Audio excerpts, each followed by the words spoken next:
जोहार संगवारी हो, स्वागत है आप सभी का छत्तीसगढ़िया न्यूज चैनल में। आइए आपके साथ करते हैं आज के खबरों की शुरुआत। छत्तीसगढ़ की सबसे पहली बड़ी खबर के साथ मुख्यमंत्री भूपेश बघेल कोरबा जिले के पाली तानाखार के ग्राम पिपरिया भेंट मुलाकात कार्यक्रम के तहत पहुंचे, जहां लोगों से मिलकर उनकी समस्याओं के बारे में सुना। इस मौके पर मुख्यमंत्री ने कहा कि ग्राम पिपरिया समेत 25 जगहों पर देवगुड़ी बनाया जाएगा। पिपरिया में बालक छात्रावास खोलने तथा पसान में जिला सहकारी बैंक खोलने तथा मोरगा में विद्युत सब स्टेशन स्थापित करने के लिए घोषणा किया। उन्होंने कोरबी और घुचापुर में हाथी संबंधित रेस्क्यू केंद्र स्थापित करने की भी बात कही। साथ ही मुख्यमंत्री हाट बाजार क्लिनिक योजना शुरुआत करने की घोषणा तथा साथ ही बाजार सेट का भी निर्माण कराया जाएगा। गौरतलब है कि भेंट मुलाकात कार्यक्रम के तहत मुख्यमंत्री भूपेश बघेल विधानसभा क्षेत्र के 1 से अधिक गाँव में जा करके सरकार की योजनाओं का फीडबैक ले रहे हैं।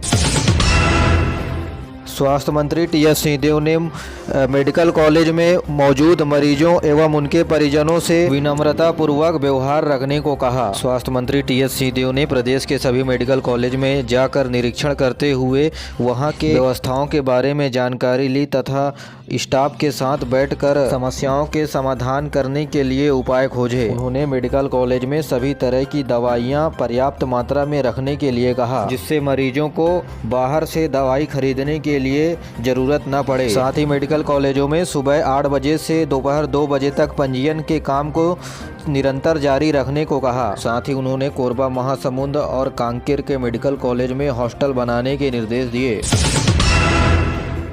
पंडित रविशंकर शुक्ल विश्वविद्यालय में सेमेस्टर परीक्षा के नतीजे इसी माह से 3 साल बाद मिलेगा। पुनर्मूल्यांकन के लिए भी मौका। जी हां, सेमेस्टर परीक्षा के नतीजे इसी माह आने शुरू हो जाएंगे। मूल्यांकन की प्रक्रिया शुरू हो चुकी है। इस बार छात्र मिले नंबर से संतुष्ट नहीं होने या फिर असंतोष हैं, पात्रता के अनुसार रिवेल करा सकेंगे। आपको बता दें कि कोरोना काल में विश्वविद्यालय में परीक्षाएं ऑनलाइन ब्लेंडेड मोड पर हुई थी, जिसके तहत छात्रों ने घर बैठे परीक्षा दी थी। इस बार परीक्षाएं ऑफलाइन मोड पर हो रही हैं, इसलिए पुरानी व्यवस्था लागू की गई है। जानकारी के मुताबिक इस साल रिवेल की प्रक्रिया शुरू हो जाएगी। छत्तीसगढ़ के महासमुंद में बनेगी 327 एकड़ में फिल्म सिटी। मुंबई जैसे होगी फिल्म नगरी। बॉलीवुड थीम पर पार्क भी विचार किया जा रहा है। महासमुंद जिले के बिरमिना में चिन्हांकित जमीन पर नया रायपुर से 50 किलोमीटर दूरी पर फिल्म सिटी का निर्माण किया जा रहा है। छत्तीसगढ़ में फिल्म सिटी बनने के बाद प्रदेश में फिल्म उद्योग से जुड़े हजारों कलाकार, टेक्नीशियन और निर्माता, निर्देशक सहित स्थानीय लोगों को इसका लाभ मिलेगा। संस्कृति मंत्री ने निरीक्षक के दौरान कहा कि यह फिल्म सिटी बनाने का उपयुक्त स्थल है। फिल्म सिटी के माध्यम से यहाँ स्थानीय संस्कृति एवं पर्यटन को राष्ट्रीय स्तर पर अलग पहचान मिलेगी।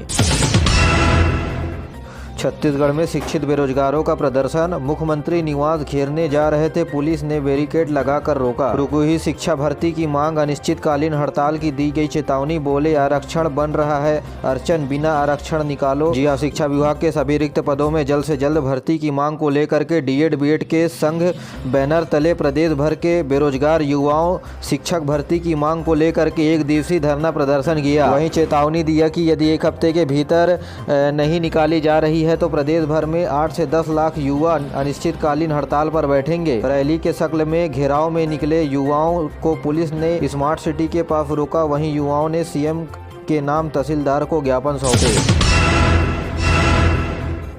एनीमिया मुक्त भारत में छत्तीसगढ़ देश के 3रे स्थान पर है। अभियान में छोटे बच्चे, गर्भवती महिलाओं को आयरन, फोलिक एसिड टेबलेट देने की वजह से छत्तीसगढ़ को यह उपलब्धि मिला है। इस अभियान के माध्यम से 6 महीने से 19 वर्ष तक के बच्चों को फोलिक एसिड और आयरन की टेबलेट दी जा रही है, तो वहीं गर्भवती महिलाओं को भी इसका लाभ दिया जा रहा है।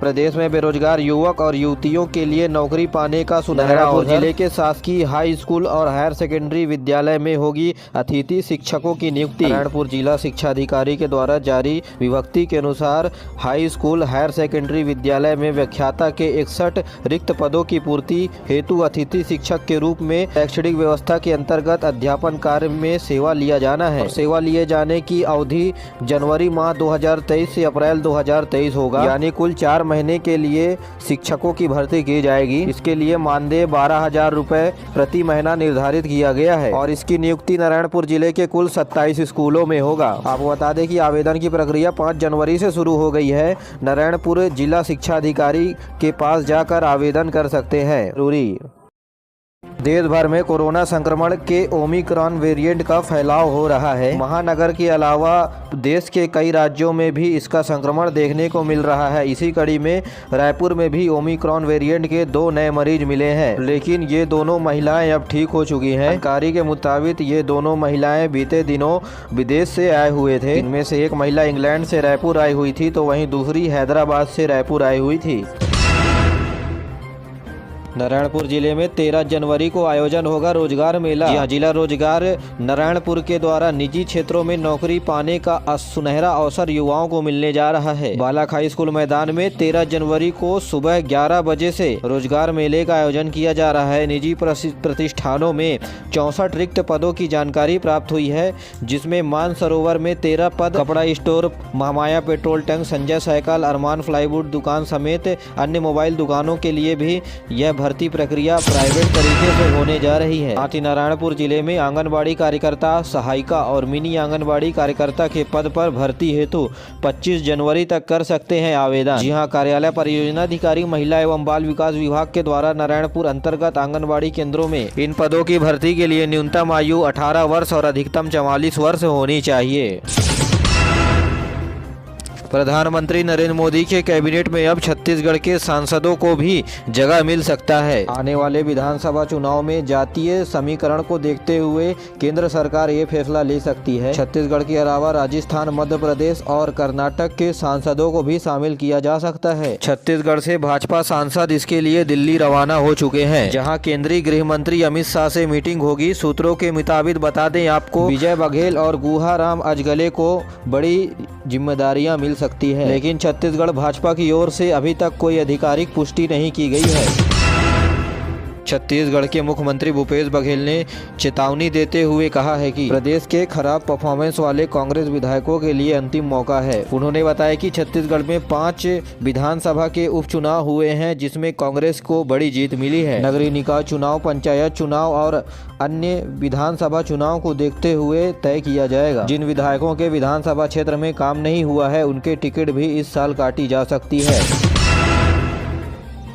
छत्तीसगढ़ में सांप्रदायिकता भड़काने के चलते राज्य सरकार एनएसए लागू कर सकती है। प्रदेश के गृह विभाग ने इससे जुड़ी हुई अधिसूचना जारी की है। इस एक्ट के तहत पुलिस दंगे भड़काने वालों को 1 साल तक हिरासत में रख सकती है और इस एक्ट पर जमानत लेना भी होगा कठिन। राज्य सरकार ने नारायणपुर में हुए धर्मांतरण को लेकर हिंसक झड़प के चलते ऐसी घटना राज्य में दोबारा न हो, इसके लिए एनएसए एक्ट लागू कर दिया है। छत्तीसगढ़ में औद्योगिक प्रशिक्षण संस्थान यानी आईटीआई में पढ़ाने वाले प्राध्यापकों की 400 पदों पर नियुक्ति होगी। आपको बता दें कि जल्द ही इन 400 पदों पर भर्ती की प्रक्रिया शुरू की जाएगी। मुख्यमंत्री भूपेश बघेल के नेतृत्व में राज्य के युवाओं के लिए यह बड़ा फैसला लिया है। इसके तहत राज्य के औद्योगिक प्रशिक्षण संस्थाओं में औद्योगिक शिक्षकों की सीधी भर्ती होनी है। यह भर्ती लोक सेवा आयोग यानी CGPSC के द्वारा आयोजित किया जा सकता है। कुल 1250 पदों पर भर्ती होनी है। पहली चरण पर कुल 400 पदों पर भर्ती के लिए अनुमति दी गई है। मुख्यमंत्री भूपेश बघेल भेंट मुलाकात कार्यक्रम के तहत धमतरी के सिहावा पहुंचे, जहां ग्राम खिसौरा में चौपाल लगी। मुख्यमंत्री ने सबसे पहले भगत बाबा के जाकर दर्शन किए। उसके बाद ग्राम खिसौना में 6 स्वतंत्रता सेनानी के मूर्तियों का अनावरण किया गया। कार्यक्रम में क्षेत्र के लोगों से भेंट मुलाकात कर क्षेत्र के बारे में जानकारी ली। लोगों के मांग पर मुख्यमंत्री ने सप्ताह में 2 बार अनुविभागीय लिंक कोड खोलने की घोषणा की। साथ ही हाई स्कूल भवन निर्माण और तालाब के सौंदर्यीकरण की बात की। करेली को उप तहसील का दर्जा और सिंहपुर में देवगुड़ी का निर्माण किया जाएगा।